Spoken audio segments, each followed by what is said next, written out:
Joaquín El Chapo Guzmán fue declarado culpable este martes 12 de febrero tras 6 días de deliberaciones. Los integrantes del jurado determinaron que el ex jefe del cártel de Sinaloa es responsable de los 10 cargos que pesaban en su contra. Durante más de 30 años Guzmán Loera traficó toneladas de droga desde Centroamérica a México y de ahí hacia Estados Unidos y Canadá. Lo hizo de todas las formas posibles, en barcos pesqueros, lanchas, aviones diseñados para evadir radares, vehículos de pasajero, trenes cargueros, submarinos, tractocamiones y túneles. En otra época muy pocos habrían podido imaginar que aquel joven de 15 años, que se dedicaba a cuidar campos de cultivo de marihuana, llegaría a convertirse en una de las máximas figuras en la historia del crimen mundial. Actualmente no existe en México una sola persona que no haya escuchado su nombre. Cuando se habla de narcos y violencia, la imagen de Guzmán Loera es una de las primeras que llegan a la mente. Para el escritor Alejandro Almazán, coautor del guión de la serie El Chapo producida por Netflix, Guzmán tiene 3 momentos clave en su trayectoria.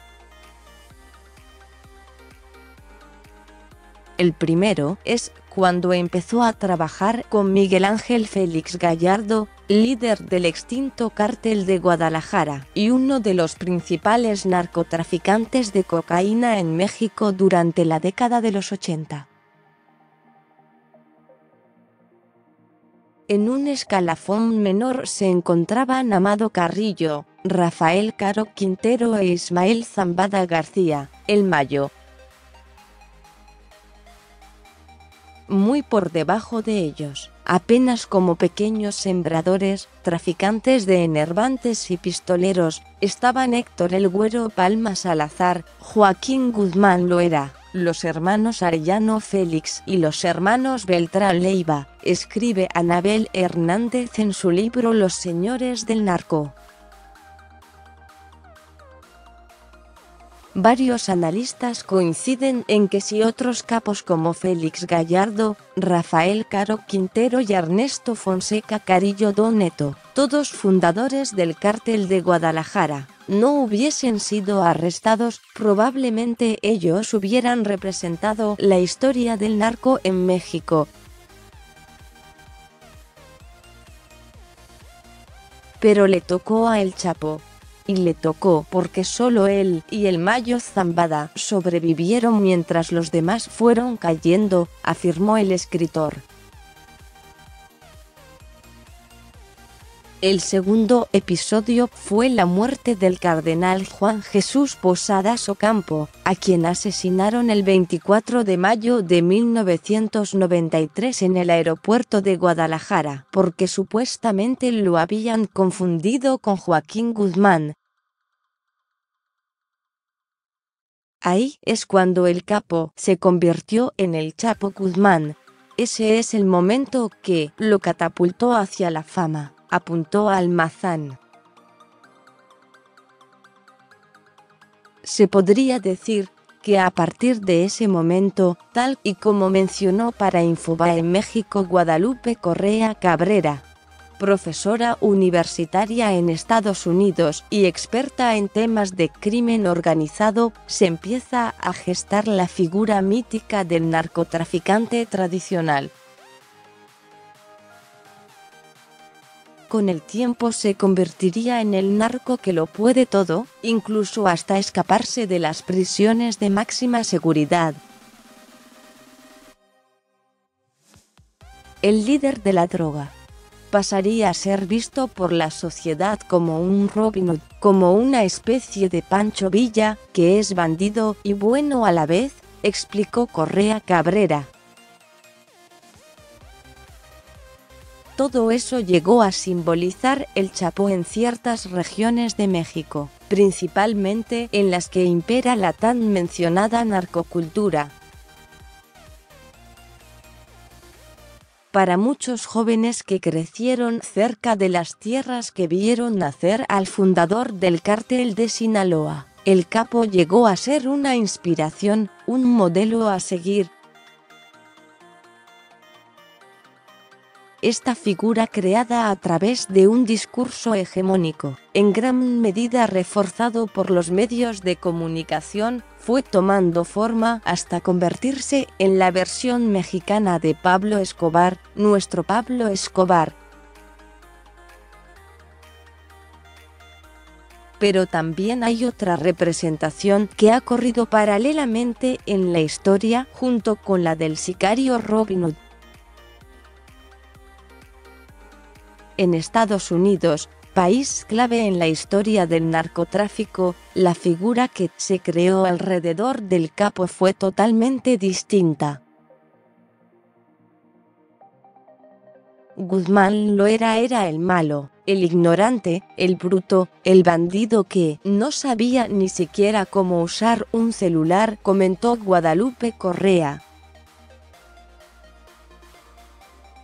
Sin embargo, para los especialistas se trata solo de una cubierta que pretende ocultar la verdad y vender al país norteamericano como la nación más democrática y limpia de todo el mundo. Para que la droga entre y se distribuya en su país, tiene que haber corrupción. La realidad es que en Estados Unidos también están vinculadas autoridades policiales y otro tipo de actores locales, opinó Correa. La DEA es el cártel más grande de todo el mundo, sentenció Alejandro Almazán. Según el periodista, la agencia antidrogas utiliza métodos poco éticos para evitar perder el control en su territorio. La DEA hace alianzas con los capos permitiéndoles que metan toda la droga en el país, a cambio de que ella tenga cierto control. Comillas después de la embriaguez provocada por la imagen de bandido héroe que los medios de comunicación habían vendido a la población, los expertos comenzaron a darse cuenta de la realidad. Todos nos comimos ese pan, pero luego nos dimos cuenta que solamente era un hijo de puta más, explicó Almazán. No es Robin Hood, y mucho menos una buena persona. Para el analista, el Capo es un personaje importante en la historia del país porque llegó a irrumpir en la vida, pero para mal. Le debemos mucho de la porquería que actualmente nos salpica, sentenció. La vida de Joaquín El Chapo Guzmán marcada por persecuciones, detenciones y fugas. Video especial, el tercer momento clave en la trayectoria del Capo fueron sus fugas espectaculares de las prisiones, pero también es a partir de esos eventos cuando se puede empezar a hablar de la caída del narcotraficante. El 8 de enero de 2016 la Marina mexicana lo atrapó por tercera vez, aparentemente de manera definitiva.